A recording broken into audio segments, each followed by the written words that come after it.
Olá, bom dia, salve Maria. Eu passo aqui agora com esse vídeo para contar uma historinha de uma situação talvez frequente na vida dos católicos tradicionais, aqueles ligados à igreja de sempre.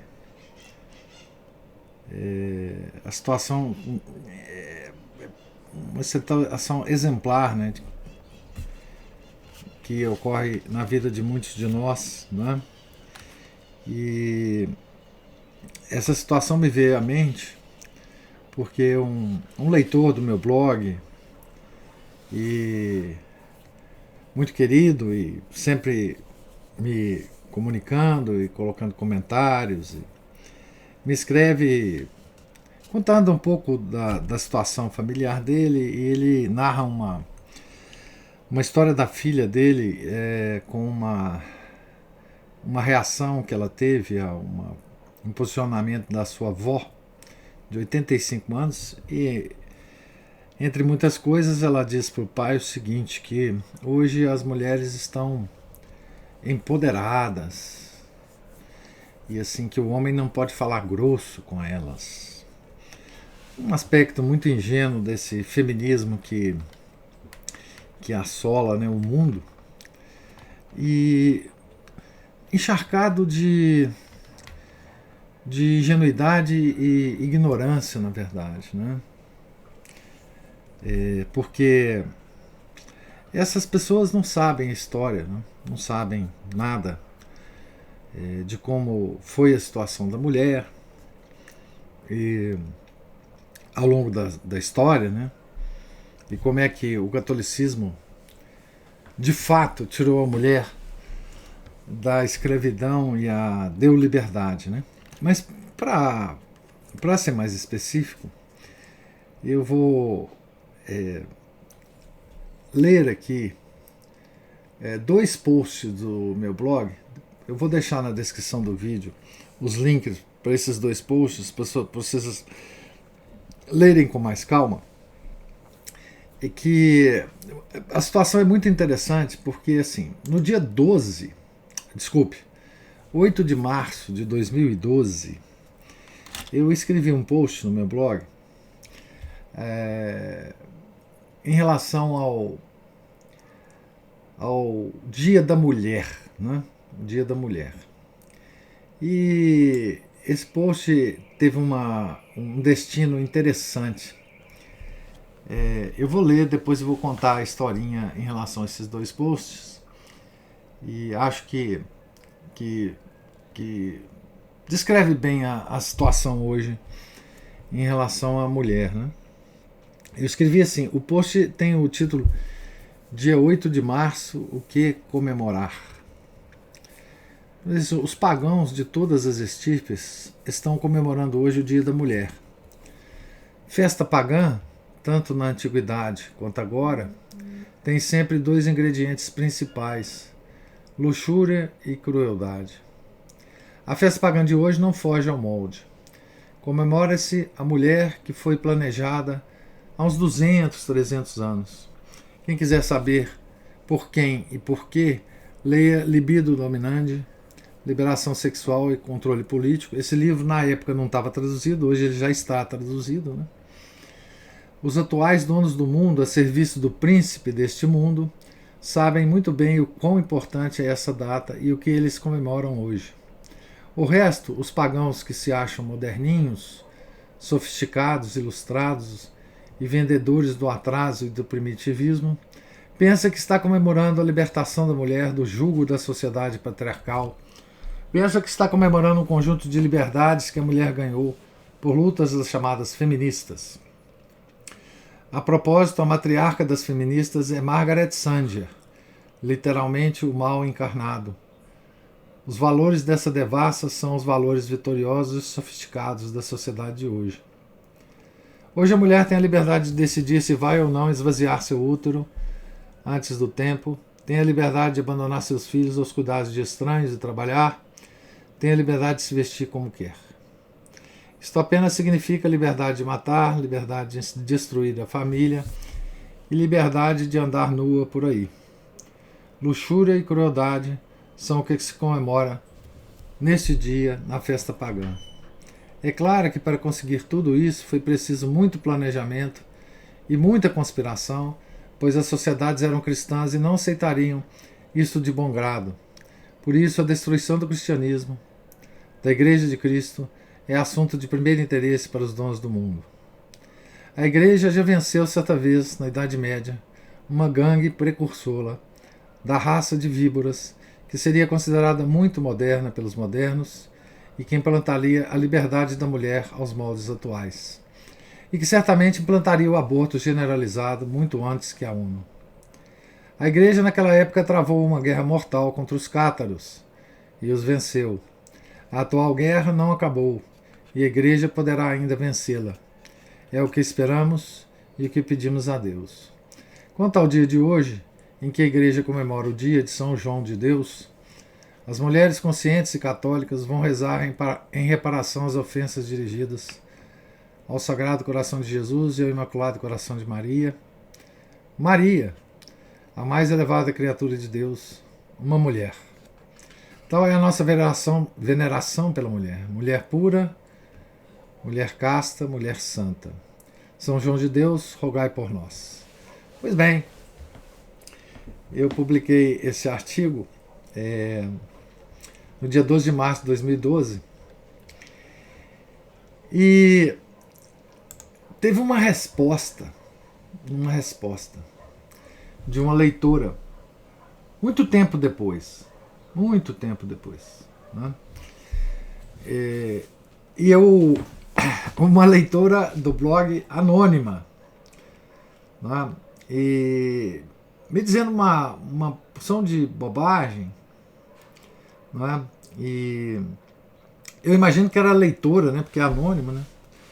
Mas vocês vão ver que é possível imaginar que seja leitora mesmo, né? Mas ela diz o seguinte no comentário dela, né? Professor, é com muito orgulho que comemoro o Dia da Mulher. Agradeço todas as conquistas obtidas por outras mulheres ao longo da história, que me permitiram hoje ter liberdade para escolher como me vestir, agir ou estudar. Agora ela coloca entre aspas, né? A luxúria e a crueldade, obviamente, são inerentes ao ser humano, e não ao paganismo ou à mulher.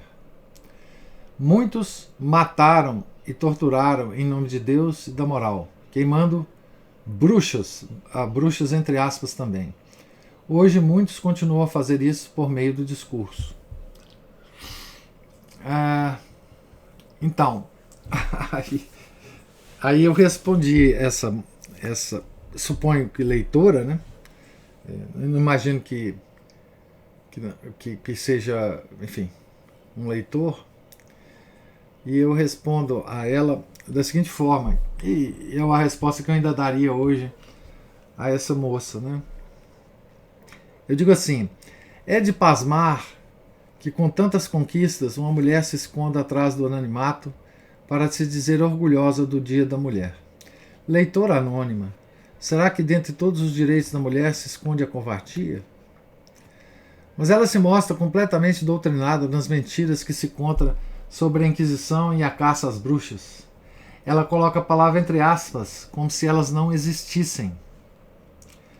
Depois ela finge que leu o post, ou se leu, não entendeu, ao dizer que a luxúria e a crueldade são inerentes ao ser humano.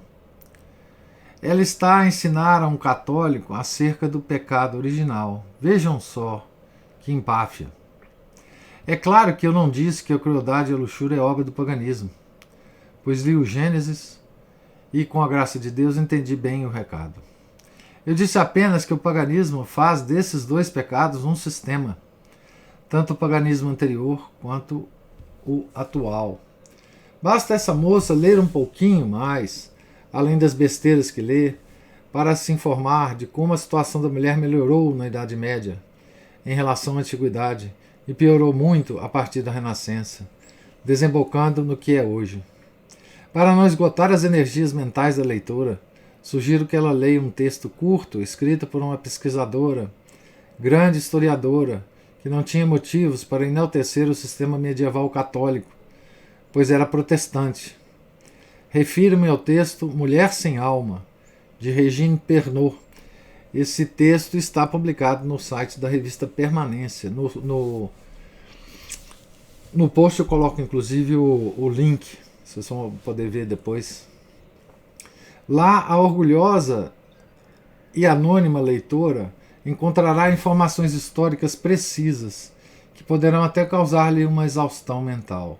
Por exemplo, a mulher, inclusive principalmente as casadas, medieval, votava e exercia profissões das mais variadas: professora, médica, boticária, estucadora, tintureira, copista, miniaturista, encadernadora, etc. Saberá ainda que foi na Renascença, esta época pintada pelas mentiras históricas clássicas como a liberdade e a emancipação, que a mulher começou a ser considerada inferior ao homem. De lá para cá, com o Iluminismo e a Revolução Industrial, a situação piorou muito e só o catolicismo pode salvar a mulher do naufrágio completo. Pois é, a leitora ainda me dá uma lição quando diz: não cabe mais a pessoas conscientes pensar que a mulher é uma santa ou uma víbora, pois esse pensamento maniqueísta não explica a complexidade que nós, humanos, possuímos. Isso são palavras da leitora anônima. Viram como ela me chama de maniqueísta?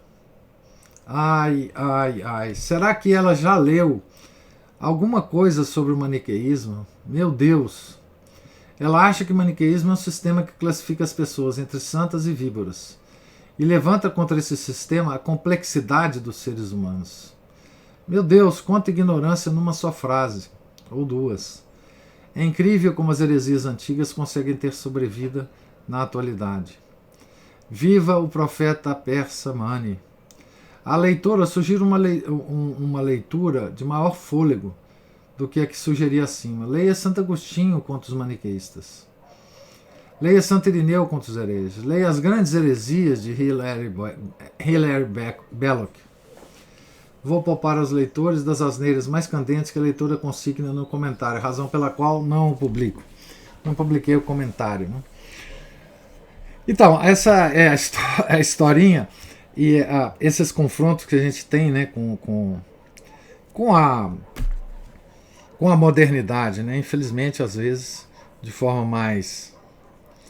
mais face a face, né?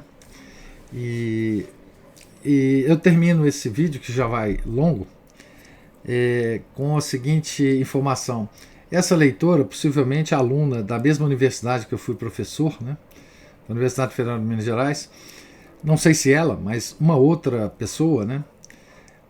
Entrou com uma reclamação contra a minha pessoa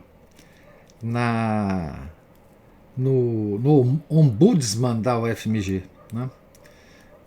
Reclamando que uma posição como a minha não seria própria num professor de tão grande universidade, né? Ocorre que na época que eles fizeram isso eu já estava aposentado, o chefe de departamento falou: olha, eu não posso responder por um professor aposentado, você faz o contato com ele. Eu estava muito aguardando esse contato, mas ele não veio.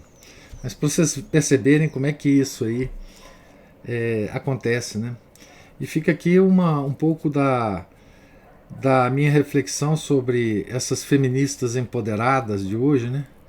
Que são tão ignorantes, tão completamente ignorantes, que, enfim, só tem slogans na cabeça, né? Isso que eu queria hoje. Desculpe o vídeo longo aí. Um abraço a todos. Fiquem com Deus.